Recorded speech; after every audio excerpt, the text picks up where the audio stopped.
భోగాపురం దాదాపు పూర్తయినట్లే, కేంద్ర మంత్రి రామ్మోహన్.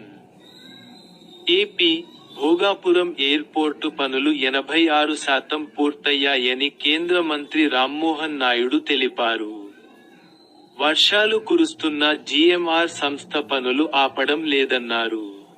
విజయనగరంలో విమానాశ్రయ పనుల పురోగతిపై సమీక్ష నిర్వహించారు.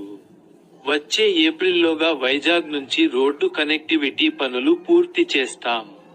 ఎలివేటెడ్ కారిడార్ నిర్మించేందుకు కసరత్తులు చేస్తున్నాం. బీచ్ కారిడార్ కోసం ఇప్పటికే డిపిఆర్ సిద్ధం చేశాం అని వివరించారు.